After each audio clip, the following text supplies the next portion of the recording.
The two-up method is one of the easiest ways you can make money by watching football, and it's pretty simple to understand too. But the question with two-up is how often do you have to hit the two-up games to actually make a profit? So over the past Premier League season, I've had a look to see every single time a two-up was available, how much profit you would have made, and where that would have left you at the end of the season. So for those of you who aren't aware just off the bat what two-up actually is, it's fairly simple. All you're going to do is come over to a site like Paddy Power or Bet365 and you're going to find this two-up offer. What this means is you can bet for a team to win, and as soon as they go 2 goals clear, they will pay out on the winning. What we then do is we lay that team to win over on the Betfair exchange. So we're saying that team will not win, they will either draw or lose. What we're looking for in the two-up scenario is where team A that we've bet on goes 2-0 up and then either draws or loses.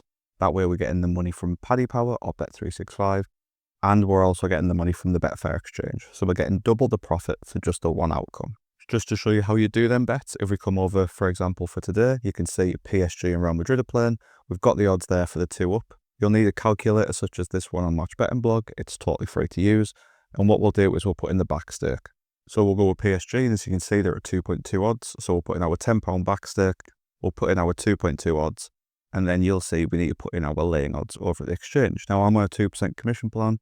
So if we come back over here, you can see to lay PSG, we're looking at 2.44. Put in the 2.44 and you can see here we're looking at a qualifying loss of £1.09. So although you've had to put in £13 there and £10 there, your risk is only that £1.09. Now that will vary depending on how close the odds are. In the example I've got later for a full match, we only had 33p of liability in the match. The profit then comes when that team goes 2-0 up. So let's say PSG go 2-0 up, you'll tick this button here. That means now if PSG go on to draw or lose, you will win a profit of £20.91.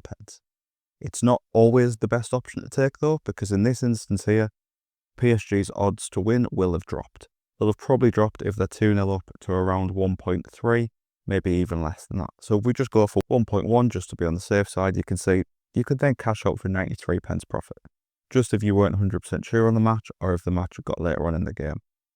Then maybe Real Madrid pull one back and you get closer to your odds. That's going to bring them up to about 1.4, 1.5, as I'll show you an example later. And you can see that then gives you the opportunity to cash out for a profit of £6.31. If you leave it though, obviously the chance is always there that you will get that full £20, but then you will also have that risk there as well. You can do something a bit more complicated that this website helps with. You can come over to the advanced section at the top and you can actually do a lock-in adjustment. If, for example, they do go 2 goals clear and the odds are down at 1.15, for example, you can then adjust this here and take part of your money out. So you can reduce your risk down to absolutely zero and then take a bit more profit as well if the result comes in. So let me just show you an actual real life example. So this is Liverpool Arsenal in the Premier League last season. At the start of the match, Liverpool's odds were 2.37, which gave you a qualifying loss of 33p because the lay odds were 2.42. Going into the game, Liverpool then went 2 goals up. That meant we could leave at £2.61 profit because their odds dropped to 1.14. Arsenal got back into it, so again you could then leave for a little bit better odds at 1.53, £7.95 profit. But then if you were to leave it even further, Arsenal equalised and got it to 2-2, meaning the profit option there was £17.22. But this is where you have to decide what to do. You can either cash out for that profit, which is huge, considering the 33p stake you'd put in, or you leave it till full time. If it comes in, you get that £23.38, which is a huge percent return on the investment you put in. Just to summarise then, at the end you can see there, you could have had that immediate cash out of £2.61, could have let that ride to £7.95, or you could have then let that go to £17.22 or £23.38. Now this is just an example of when it happened, but I'm sure the question you're asking is, how often does this actually happen? Well, I went through and looked at every single match in the Premier League last season to see exactly how many times this bet would have triggered.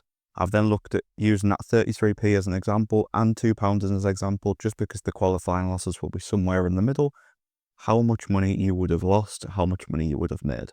So out of the 380 Premier League games last season, exactly half of them had a team go 2 goals clear. 190 teams went 2 goals clear throughout the season. But how many of them went on to lose or draw? 17 teams that happened to. So it went from 190 chances where you have that 2 up and that instant either cash out or mitigating of your loss, versus 17 where if you'd let them all run, they would have got you the maximum profit. So let's say, for example's sake, you decided to bet on every single team in every single game. And we're going to use that 33p as an example. I'll tell you what it was for £2 as an example in a second as well. But if you were to do that on 33p for every team, for every game, that would have gave your risk at £250. If you'd have let every single one of them run and not touch it at all, you'd have only made the profit in them 17 matches. But the profit would have been enough to bring you in above your risk. So that would have actually left you with £141 profit from your £250 risk, which is about a 56% return. If you'd have done something else and gone for the immediate cash out as soon as every team went 2 goals up, you'd have been left with £182 profit, or a 72% return. If you'd only cashed out in every game once the opposition had got a goal back, you would have looked at £153 profit, or 61% return. The best case scenario, of course, is if you only bet on the teams that had the 2 ups available and you only bet on the actual team that went 2 goals clear. That would have left you with £915 profit. So it's obviously better to be more selective with your matches, but it's also impossible to predict everything that's going to happen. So the best case scenario, in my opinion, for this is to look at the matches where you believe there will be high scoring opportunities based on historic events, and also look at the best matches available for a smaller qualifying loss. You saw there before, in the example with the Real Madrid and PSG, we have the chance there for £1.09 of qualifying loss. If we go for Real Madrid in this scenario, you can see their qualifying loss is £2.18 or £2.17. The Liverpool-Arsenal one was at 33p, so it does massively change depending on the games. But in some cases, there can still be the profit. So it's up to you where you want to put your risk and what you want to do, but make sure you do some research on the matches beforehand. Now, if you'd have done it at £2 on every team, that makes things a lot worse. You would have seen a loss in every single scenario, regardless of if you let it run, if you cashed out with the best opportunity. So it really does depend on that qualifying loss you're going to put in, and it also massively depends on the match itself. If you'd have had the £2 qualifying loss for all the matches, you would have saw a 76% loss on the let it runs, a 92% loss on the immediate cash out, and a 79% loss on cashing out when a team gets a goal back. Just in case you're wondering which team had this happen the most, so Everton were involved in 4 2-ups out the season, Brighton 3, Ipswich 3, Leicester 3, a load of teams on 2, and then a few select teams on 1 as well. Now, don't mind the awful spreadsheet here, it looks absolutely horrendous, but you can see here, these were the exact matches where a 2-up happened. You can see which team it was, you can see Everton here went 2 goals clear, and then ended up losing it in the 92nd minute. You can see Palace-Leicester, it was Leicester who went 2 up and then ended up bottling it. You can see in some instances, such as this Brentford-Ipswich game, there was 2 in 1 match. So just to show you that match as an example, because it's a bit of a strange one, you can see here Ipswich went 2 goals clear. So the 2-up would have been triggered and they would have been paid out. But then Brentford clawed it back in the first half. So you've instantly got a huge opportunity there for cashing out and getting some profit. But then you've got the opportunity here where Brentford then went 3 goals clear, meaning their 2-up would have paid out too. And then Ipswich pulled it back again here in the 86th minute. So you would have had 2 opportunities in this match to cash out on 2-ups. Brentford did end up going on to win the match. You wouldn't have had that profit there if you'd let the match run. You still would have had the early one, but you could have had a huge potential profit there for 2 2-ups, which is kind of why it might be worthwhile going for the 2 teams. But again, that happened once in the Premier League last season. Actually, that happened twice in the Premier League last season with Spurs and Chelsea as well. But twice out of 380 games, definitely more worthwhile picking the team that the research indicates it will happen with and finding the best odds.